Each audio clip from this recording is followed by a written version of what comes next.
Hello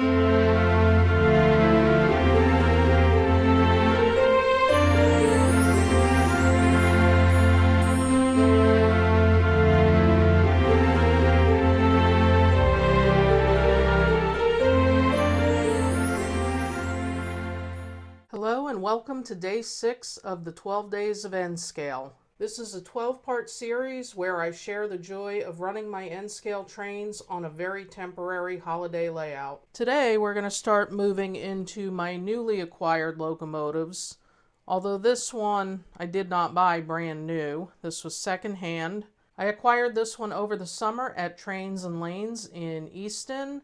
They have a section where you can buy secondhand locomotives and rolling stock for very reasonable prices. This one's dear to my heart because I now live in the Lehigh Valley. Now, I moved here after the Lehigh Valley Railroad was no longer a thing, but its legacy is still felt everywhere in this area. A lot of the rail trails that I now bike on were formerly the Lehigh Valley Railroad, and when you go up to Jim Thorpe, I've shown you the outside of the Asa Packer mansion. He's the guy who founded the Lehigh Valley Railroad. So there's a lot of history here, and I decided it was time to start adding some Lehigh Valley stuff to my collection. This particular one is an Alco C628. It's a 6-axle diesel locomotive. This model was made by Atlas. The copyright date on the bottom of this locomotive says copyright 2003. It's really rare, actually, that they put the dates on them, so I don't know if it was manufactured in 2003 or if it came later. This one does have the MT knuckle coupler style, which is the newer style. I don't know if that was original with this locomotive or if it was a conversion. The guy who was selling this on consignment did the weathering on this locomotive himself, and it's actually the only N-Scale anything in my collection that is weathered, which is pretty cool. I have a hesitation against taking something new and shiny and making it look beat up and old, although I should probably learn that skill someday.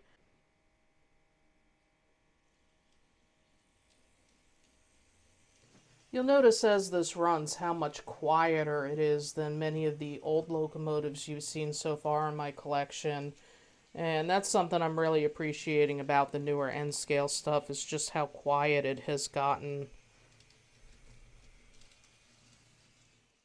This one runs extremely well.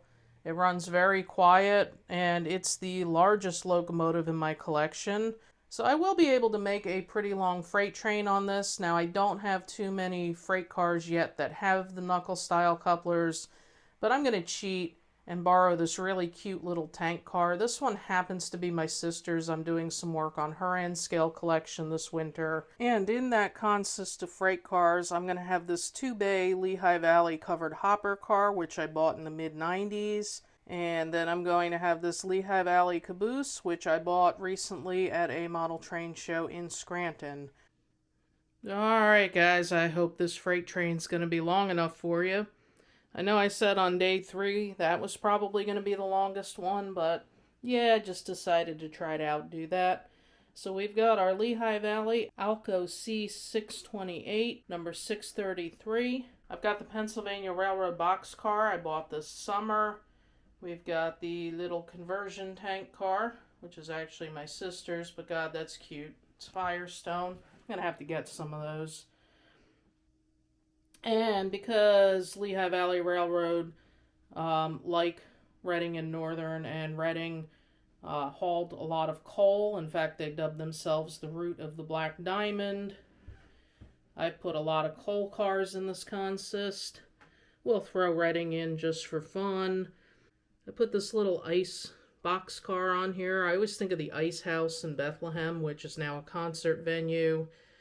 I got my Jack Frost covered hoppers. There's a long story behind Jack Frost. I'll have to get into that sometime.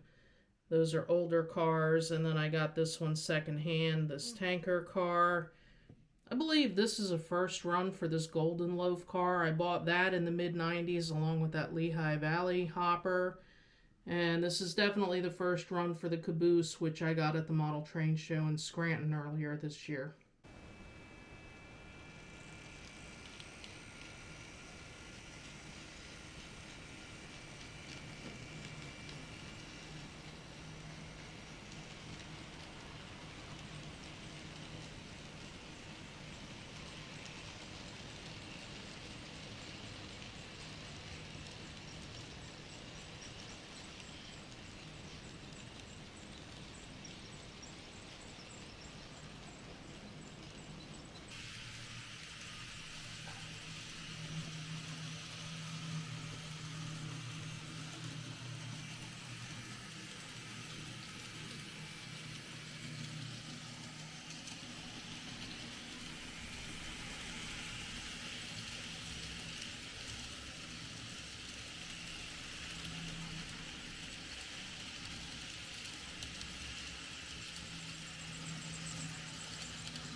Merry Christmas, and thanks for watching.